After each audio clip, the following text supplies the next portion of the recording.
bienvenue sur ma chaîne Duquette by Karen. Aujourd'hui, on parle des Panigale. Cette moto est présentée à Milan en 2011 et sortira en 2012. 1199 cm3 pour 195 chevaux et 164 kg. Ça envoie du pâté un peu quand même, hein. Donc pour vous faire l'historique, la 1199 sortira de 2012 à 2014. La 899 de 2013 à 2015. La 1299 de 2015 à 2018. La 959 de 2016 à toujours aujourd'hui, c'est la V2. Et ensuite, nous passons sur du 4 cylindres. Ah, qu'est-ce qu'il dit? Non, c'est vrai, 4 cylindres. On parle d'un V90, mais c'est un L. Ça sera toujours un L, même pour les V4. La V4 sort en 2018 et la V2 en 2020, qui est en fait le 959. Qu'est-ce qui change par rapport aux précédentes Superbike chez Ducati? S'il fallait comparer, je dirais qu'après la 1198, Ducati a compris qu'il ne peut pas se permettre de faire passer encore plus de chevaux sans assistance électronique. Quand tu connais la 1198, tu sais que c'est déjà presque trop et difficile à maîtriser. Avec la Panigale, tu peux mettre des watts et l'électronique t'aidera à gérer tout ça. Donc ça fait quand même vachement moins peur. Sauf qu'il y a toujours beaucoup de bourrins. Donc même si elle t'aide et que tu fautes, tu te feras quand même du mal. Mais disons qu'elle te permettra de fauter moins rapidement, à condition de ne pas oublier le bolide que tu as sous les fesses. Elle inaugure le nouveau moteur appelé Super Quadron. C'est quoi? La course et l'alésage ont la même valeur. Ça fait donc un carré. Vous imaginez des fois comment ça tourne? Si on devait comparer une japonaise 4 cylindres et ses suppositoires en guise de piston. Bah oui, soyons clairs. Un piston de japonaise, c'est un tout petit diamètre. Alors imagine une Ducati, où c'est l'inverse. Beaucoup plus large, mais moins long. Imagine comment ça cogne et le poids que ça pèse. Ça envoie grave. Bref, on passe à une distribution par chaîne, fini les courroies. Le cadre n'est plus un classique tritubulaire. Il devient une coque en aluminium, assurant également la fonction de boîte à air. Elle existera en 3 versions, la standard, la S et la S tricolorée.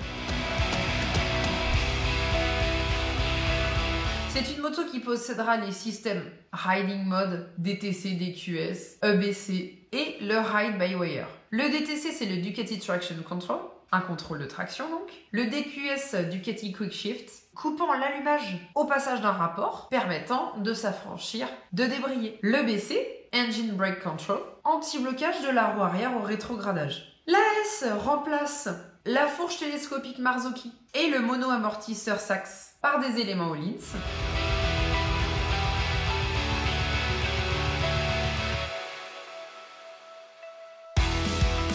Avec le système DES3, Ducati Electronic Suspension, permettant le réglage automatique de la compression et de l'extension de l'amortisseur. La S tricolorée aura l'ABS de série et l'instrument de télémétrie DDA+, Ducati Data Analyzer, couplé à un GPS permettant de mesurer les performances sur un circuit et un échappement de compétition en titane. L'année suivante, Ducati annonce l'arrivée de la 1199 Panigale R, permettant d'homologuer la machine pour participer au championnat Superbike.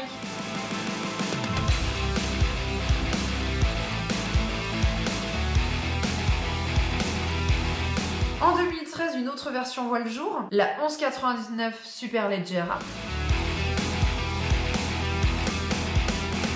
Série limitée à 500 exemplaires, 200 chevaux à 11 500 tours minute, pour un couple de 13,4 m3, 155 kg. L'aluminium du cadre et des jantes était remplacé par du magnésium, le vilebrequin est en tungstène, et de série, elle sera vendue avec un kit compétition se composant d'un échappement à Krapovic. Arrivera ensuite la 899,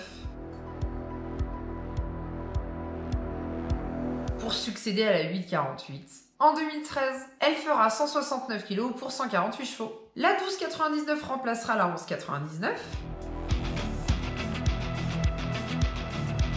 Elle sera bien sûr plus aboutie que sa grande sœur. Une cartographie revue lui donnera une accélération plus pleine. Elle fera 205 chevaux au vélo pour un poids de 166 kg. La 959 remplacera la 899 en 2016.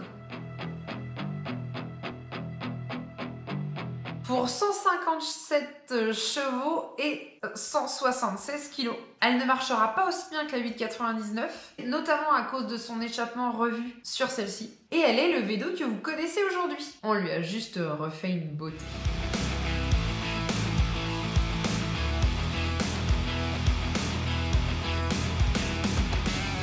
Faut savoir quand même qu'avec tous ces modèles, il devient difficile de rouler sur piste, car elles font trop de bruit, trop de décibels. Et du coup, elles sont vite revendues. Et paf, en 2018, on passe encore un cran au-dessus, avec la V4. Pourquoi ? Ducati aura vraiment puisé les derniers chevaux du V2, avec la 1299. Aller plus loin, c'est ajouter des cylindres. Aussi pour répondre aux normes environnementales. 211 chevaux pour 170,5 kg pour la version standard ou S. Et 234 chevaux pour la V4R. Cette V4 possède un moteur de 998 cm3, toujours en V à 90 degrés, donc en L. Le cadre sera périmétrique en alu, encore plus conventionnel que les précédentes, 1199 ou 1299. Elle gagnera le système anti-wheeling de la 1299 Superleggera, en plus des systèmes déjà présents de série sur les plus anciennes. Le sens de rotation du moteur sur cette moto est inversé.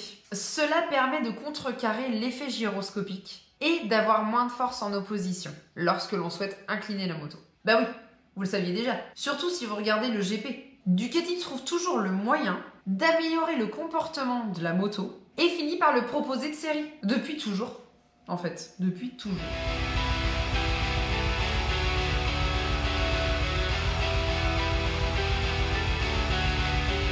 Laquelle je préfère ? En toute objectivité, la 1299, car elle est plus remplie que la 1199, qui nous laissait un goût amer quand même, si on devait comparer avec la 1198. La V4 et la V2 sont aussi de très bonnes motos lorsqu'on veut aller vite, avec une puissance extrême et maîtrisée électroniquement. Elles sont parfaites ces motos. Elles sont donc bonnes pour les personnes qui veulent faire de la compétition, ou même de la piste, ou juste avoir un mélange.